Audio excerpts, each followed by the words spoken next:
नमस्कार, मैं कामेश्वर शर्मा और आज हमारे बीच मौजूद है कोली समाज के प्रदेश अध्यक्ष उत्तम सिंह कश्यप जी।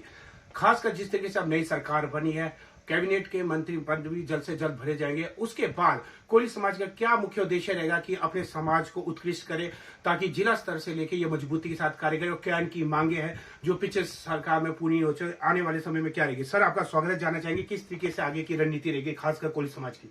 धन्यवाद जी। जी, जहाँ तक हमारे कोली समाज की गतिविधियों की बात है, क्योंकि आपको मालूम है कि ये अनुसूचित जाति में ये जाति आती है और अनुसूचित जाति के हिमाचल प्रदेश में एक अलग से अनुसूचित जाति आयोग का गठन भी किया गया था, जिसके वीरेंद्र कश्यप जी हमारे अध्यक्ष थे। और जैसे इस सरकार में परिवर्तन हुआ तो जैसी परंपरा चली आई कि जो संवैधानिक पद होते हैं उसके पदाधिकारी स्वतः ही अपने आप त्याग पत्र दे देते या वहाँ से हट जाते हैं। बिल्कुल। तो हमें इस बात का दुख है कि पिछले एक साल में वीरेंद्र कश्यप जी ने बहुत सराहनीय कार्य किया था अध्यक्ष के रूप में। तो क्योंकि अब ये यहाँ सरकार परिवर्तन हुई है, अब नया सरकार आएगी, उनसे हमारा निवेदन रहेगा कि वो ऐसी कमीशन का गठन जो है, पुनर्गठन या उसके नए पदाधिकारी उसको नियुक्त करें। आपको क्या लगता है कि किसको अध्यक्ष पद की जिम्मेदारी दी जा सकती है, जो कि इसके काबिल है, जो कि एक कोली समाज में उत्कृष्ट कार्य कर सकते हैं? कौन ऐसे व्यक्ति है जो आपको लगता है कि आने वाले समय में कांग्रेस कार्यकाल में अब हो सकते हैं? एक्चुअली इसमें तो ये राजनीतिक इसके पीछे जो है ना कंसिडरेशन होती है। ओके। इसमें हमारे चाहने ना चाहने का कोई मतलब नहीं है जी। अब जैसे वर्तमान में कांग्रेस सरकार आई है तो जाहिर है जो इनके अपने कार्यकर्ता हैं, इनके जो नजदीकी हैं मुख्यमंत्री के या दूसरे मंत्री बनने वाला है, वो अपने चॉइस के लोगों को इसमें डालेंगे। लेकिन इसके लिए जो हमारे राष्ट्रीय अनुसूचित जाति आयोग है उसके लिए निर्धारित किए गए हैं कुछ मापदंड, जिसके अनुसार उसकी क्वालिफिकेशन और उसकी उम्र तय होती है। तो उसके हिसाब से कोई पढ़ा लिखा व्यक्ति जिसको अनुसूचित जाति के जो संविधान में प्रावधान रखे उसके बारे में जानकारी हो, एट्रोसिटी एक्ट के बारे में जानकारी हो, तो ऐसे लोगों को वहाँ पर इस आयोग यदि बात की जाए पिछली सरकार की, जो भाजपा सरकार थे, उनके कार्यकाल में देखा जाएगा एक भवन का निर्माण भी, भवन दिया गया था छोटा शिमला डीपीआर के पास था। तो ऐसे में वो भवन तो लगातार वही रहेगा, लेकिन अब आने वाले समय में उनने ये भी जानना चाहिए खास उनके कार्यकाल में कौन कौन से कार्य किए गए थे सर, जो प्रमुख कार्य थे जो उनके कार्यकाल भले ही छोटे समय का रहा था, कौन कौन से कार्य उत्कृष्ट? जहाँ तक तो भवन की बात है जी, उसके बारे तो मैं आपको बताना चाहूँ कि वो भवन अभी तक हमारा शुरू नहीं हो सका है। बिल्कुल। वो तो क्योंकि जब से पिछले भाजपा सरकार आई थी उसमें उस सरकार ने कोई विशेष ध्यान से नहीं दिया, हमारे बावजूद लाख हजार कोशिश करने के बावजूद भी जी वो हमारा प्रोजेक्ट अभी अधूरा पड़ा है।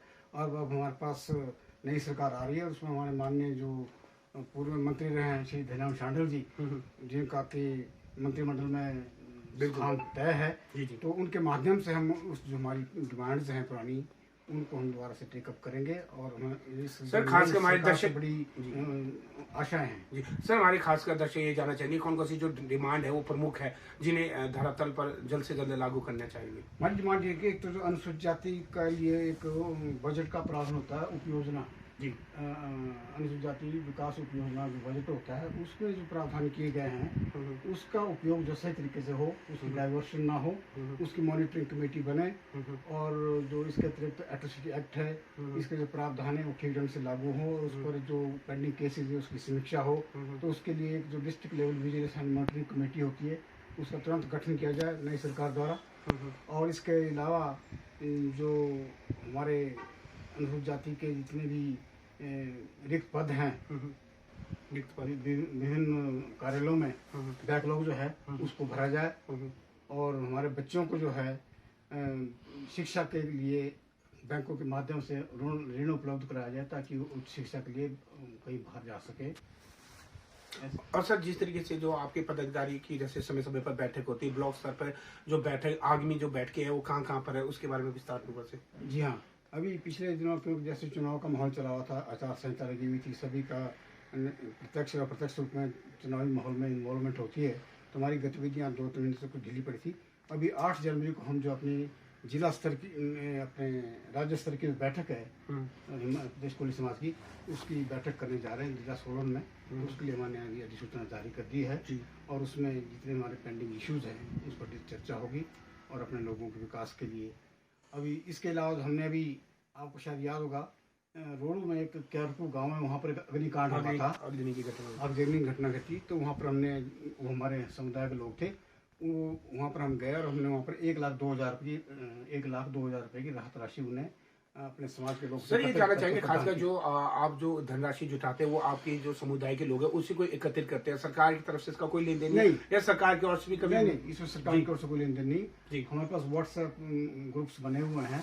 जब कोई सी ऐसी विपदा हमारे किसी समुदाय के लोग पर आती है तो हम उसमें मैसेज डाल देते हैं और लोग उसमें बड़े दिल से, खुले दिल से हमें अपना योगदान प्रदान करते हैं। तो मुझे ये बताते खुशी हो रही है कि हमने इसका मैसेज व्हाट्सएप में दिया था और 1,41,000 रुपये एकत्रित हुआ है। जी सर, जो आपका जो समुदाय खासकर देखा जाता है जहाँ आपदा आती है, चाहे बाढ़ है, चाहे अग्नि शमन है, इस तरीके से देता है, खासकर मरीजों को भी देता है। इसके अलावा आने वाले समय शिक्षा और इसके क्षेत्र में भी कुछ कार्य किया जाए। कई लोग ऐसे हैं कि जो आपके समुदाय के लोग गरीब होते हैं, उनको हायर एजुकेशन करनी होती है, कहीं ना तो कहीं परेशानियों का सामना करना पड़ता है, उनको गवर्नमेंट के जो नंबर है उसमें नहीं लग पाते, उन्हें प्राइवेटाइजेशन करनी, उनके ऊपर भी कुछ फोकस रहेगा आने वाले समय में? निश्चित तौर से जो हमारे जो तेजस्वी छात्र हैं, अभी पिछले दिनों आपने देखा होगा कि मैट्रिक में जो रिजल्ट आते उसमें जो हिमाचल में सर्वश्रेष्ठ स्थान जिसने हासिल किया था वो हमारी समुदाय की थी, सुन्नी की, और उसने वहाँ प्रथम स्थान हिमाचल में ग्रहण किया है। तो अभी हमारा आगामी आने वाला जो हमारा अधिवेशन होगा उसमें हम उसको सम्मानित करेंगे और उसको प्रोत्साहन राशि भी कुछ देंगे। जी। और सरकार से भी उसके लिए यथासंभव सहायता